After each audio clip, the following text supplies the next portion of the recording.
BNP chairperson Begum Khaleda জিয়ার শারীরিক অবস্থার উন্নতি হয়েছে। গ্রাম অঞ্চলে হেঁটে গেলেও এখনো ওই কবিরাজের এখন পর্যন্ত সাধারণ মানুষ তাদের উপরেই বিশ্বাস করেই চিকিৎসা সেবা করছে। পুনম সকাল থেকে আছি এভারকেয়ার হাসপাতালের নিচে, একটি ভালো সংবাদের জন্য অপেক্ষা করছেন না আসলে পুরো দেশের মানুষ। এখন যেটা বোঝা গেল যে বেগম খালেদা জিয়া বিদেশে যাচ্ছেন। এতক্ষণ দেখছিলেন সংবাদ শিরোনাম, এবার বিস্তারিত। তার আগে ছোট করে একটি অনুরোধ, আপনারা যদি এই ধরনের আপডেট নিউজগুলো সবার আগে পেতে চান অবশ্যই চ্যানেলটি সাবস্ক্রাইব করে বেল আইকনটি অল করে দিবেন। চলুন দর্শক একটি লাইক দিয়ে একে একে সেই ভিডিওগুলো দেখে আসি।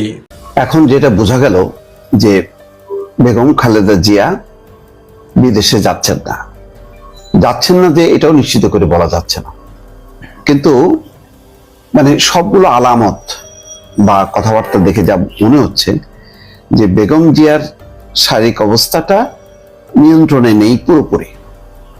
কোনো একটা অঙ্গ তার ঠিক হচ্ছে, আবার অন্য অঙ্গে ঝামেলা চলছে। তো এরকম অবস্থার মধ্যে আসলে বিদেশ নেওয়ার মতন অবস্থা না। আমরা শুধু লন্ডনের কথা চিন্তা করছি, কেন একবারও ভাবছি না সিঙ্গাপুরের কথা। সিঙ্গাপুরেও আসলে নেওয়ার মতো অবস্থা না। আর যারা নেবেন যদি মনে করেন মাউন্ট এলিজাবেথ সিঙ্গাপুরের, তো ওরা কিন্তু আসবে, এসে যদি দেখে রোগীর এরকম কন্ডিশন, তাহলে ওরাও কিন্তু বলবে যে না, এটা নেওয়ার মতন অবস্থা নেই। অথবা নিতেও পারে, কিন্তু এই নেওয়াটা তো মানে খুবই এটা সমালোচনা হবে। মেডিকেল বোর্ড যদি মিনিমাম মনে করত যে খালেদা জিয়ার এখনই বিদেশে নিয়ে গেলে চিকিৎসা দিলে সে ভালো হয়ে যাবে, তাহলে কিন্তু সেই ঝুঁকিটা নিত। কারণ এটা সরকারের চাওয়া, বিএনপির মতন বড় রাজনৈতিক দলের চাওয়া, সবারই চাওয়া যে বেগম খালেদা জিয়ার আরো উন্নত চিকিৎসা দিয়ে তাকে সুস্থ করা হোক। কিন্তু বাস্তবতা হলো মানুষের শরীর বলে কথা, এর উপরে তো কারোর হাত নেই। তো ওনার যে অবস্থা সেটা আসলে সম্ভব হচ্ছে না। একটা গুজব বলা হচ্ছে যে বেগম জিয়া নাকি নিজেই বলেছেন যে তিনি দেশেই চিকিৎসা নিতে চান। তো ওনার যে কন্ডিশন, উনি কি আসলে কথা বলতে পারছেন? অনেকে বলেন যে উনি ভেন্টিলেশনে আছেন, কৃত্রিম ভাবে তার শ্বাস প্রশ্বাস চলছে। এই অবস্থায় তো ওনার কথা বলার কথা না। তাহলে কেন এই কথাটা ছড়ানো হলো? এরও কোনো সদুত্তর নেই। আবার কেউ বলছেন যে ওনাকে যে কোনো ভাবেই হোক লন্ডনে নেওয়া একটা পরিকল্পনা, যাতে তিনি লন্ডনেই মানে ইন্তেকাল করেছেন এবং তারপরে ঘোষণা দেওয়া হবে লন্ডন থেকে, তারপরে মাকে সাথে করে নিয়ে তারেক রহমান ফিরবেন। এমন কথাও কিন্তু প্রচার করা হচ্ছে। আমি সবগুলো বললাম এই কারণে যে চারিদিকে গুজবের ছড়াছড়ি। তো গুজবটা কি হইতে পারে বা কি হচ্ছে সেটা আপনাদের কাছে ফাঁস করে দিলাম। বাস্তবতা হলো এটাই যে বারবার দেখেন তারিখ পরিবর্তন হচ্ছে। এখন কন্ট্যাক্ট করা আছে air ambulance, commercial air ambulance আসবে, যেটা একটা হসপিটাল সুবিধা আছে। একটা কথা শুনেছি, হয়তো সত্য, যে রয়্যাল এয়ার অ্যাম্বুলেন্স যেটা বলা হয় কাতারের, সেটার সিটের ক্যাপাসিটি হলো অনেকটা সোফার মতন, খুবই আরামদায়ক সোফা, অর্থাৎ হেলান দিয়ে ঘুমায় যেতে পারে বা চুপচাপ মানে অর্ধ শোয়া অবস্থায়। কিন্তু বেগম খালেদা জিয়া হলো পুরোপুরি তিনি শোয়া অবস্থায়, তার ওইরকম এয়ার অ্যাম্বুলেন্স লাগবে। তো কাতারের এয়ার অ্যাম্বুলেন্স যেটা রয়্যাল এয়ার অ্যাম্বুলেন্স, সেটা হলো ওই অর্ধ শোয়া অবস্থায় খুবই আরামদায়ক।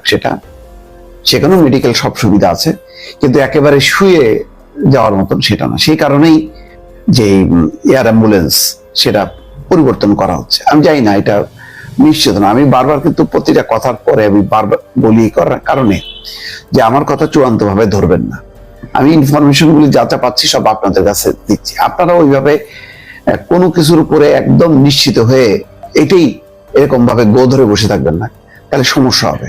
এখন যেহেতু আপস অ্যান্ড ডাউন হচ্ছে, ওঠা নামা হচ্ছে, আর এখন এটা 1 ঘন্টা পর আরেক রকম, তারপরের ঘন্টায় আরেক রকম। সুতরাং এখন কোনো কিছুর উপর নিশ্চিত করা যাবে না। সেটা এখন পুরোপুরি সত্যি কথা বলতে কি, এটা একটু এখন আল্লাহর উপরে নির্ভর করছে। আল্লাহ যদি রহম করেন তিনি যেতে পারবেন বিদেশে, আর তা নাহলে দেশেই সর্বোচ্চ চিকিৎসা দিয়ে তাকে ভালো রাখা। দেখেন ওনার মতন মানুষের এখন এই মানে টানাটানি করে বিদেশে নেওয়ার মতন এটা কি মানে সম্ভব? আমরা যারা অনিয়মিত প্যাসেঞ্জার, যখনই লন্ডন আমেরিকার কথা চেয়ারপারসন বেগম খালেদা জিয়ার শারীরিক অবস্থার উন্নতি হয়েছে। দলটির নির্বাচনী প্রস্তুতিতে কোনো পরিবর্তন আসবে না, বরং বেগম খালেদা জিয়ার অবস্থা ভালো হলে তিনি নির্বাচনী প্রচারণায় সশরীরে অংশ না নিলেও ভার্চুয়ালি যুক্ত হবেন। এমনটাই জানিয়েছেন বিএনপির সাবেক সংসদ সদস্য ও কোষাধ্যক্ষ এম রশিদুজ্জামান মিলাদ। তিনি জানান, তারেক রহমানের দেশে ফেরা নিয়ে বিভ্রান্ত হওয়ার কিছু নেই। নির্বাচনের তফসিল ঘোষণার 7 থেকে 10 দিনের মাথায় দেশে ফিরবেন তিনি। ম্যাডামের অবস্থা আগের চেয়ে উন্নতি হয়েছে, নির্বাচন নিশ্চয়ই যথাসময়ে হবে এবং নির্বাচনের তফসিল ঘোষণার আমরা একটা কথা শুনেছি যে 11 তারিখের মধ্যে নির্বাচনের তফসিল ঘোষণা হবে, তফসিল ঘোষণার পর নির্বাচন হবে বলে আশ্বাস বিশেষ করি। আমাদের তারেক রহমান সাহেব তিনি দেশে আসবেন এটা তো সুনিশ্চিত। শিডিউল ঘোষণার পরে আমার বিশ্বাস ঘোষণার 7 থেকে 10 দিনের মধ্যে তিনি বাংলাদেশে পদার্পণ করবেন। পুনম সকাল থেকেই আছি এভার কেয়ার হাসপাতালের নিচে।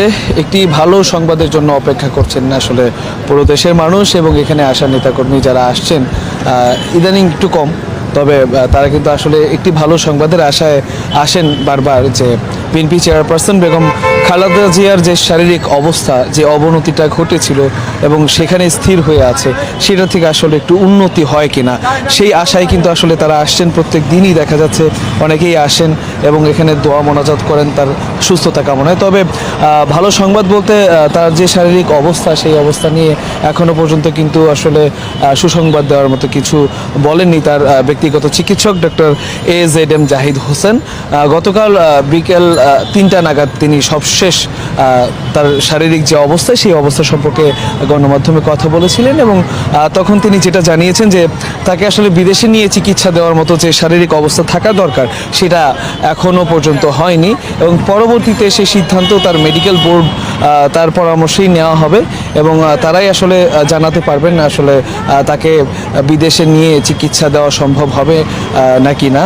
এছাড়া আমরা যতটা জানতে পেরেছি যে হাসপাতালেই কিন্তু আছেন তার বড় পুত্রবধূ ডাক্তার জুবাইদা রহমান, তিনি কিন্তু এসেছেন তাকে দেখার জন্য এবং তার যে চিকিৎসার সব কিছু এবং বোর্ড মেম্বার যারা আছেন চিকিৎসক, তাদের সাথে কিন্তু কথা বলছেন এবং চিকিৎসার যে খোঁজ খবর সেটা নিচ্ছেন এবং বোর্ড মেম্বারদের সাথে তিনি সমন্বয় করে আসলে তার সার্বক্ষণিক যে খোঁজ খবর রাখা সেটা কিন্তু তিনি রাখছেন। এবং আমরা যতটুকু জানতে পেরেছি বেগম জিয়ার জন্য কিন্তু এয়ার অ্যাম্বুলেন্স প্রস্তুত রাখা হয়েছে বলা হয়েছে, তবে সেটা বাংলাদেশে এখনো পর্যন্ত পৌঁছায়নি, কারণ তার যে শারীরিক অবস্থা সেটা এখন স্থিতিশীল আছে, একটু উন্নতি না হলে তাকে নেওয়া যাচ্ছে না, তাই এয়ার অ্যাম্বুলেন্স বুক করে রাখা হয়েছে। তবে সেটা আসলে তার শারীরিক অবস্থার উপরে আসলে বাংলাদেশে আনা হবে। তো এখনো পর্যন্ত তার বাইরে গিয়ে যে চিকিৎসা নেওয়ার বিষয়টি সেটা নির্ভর করছে তার শরীরের উপর, একদমই অনিশ্চিত ব্যাপারটা এখনো পর্যন্ত।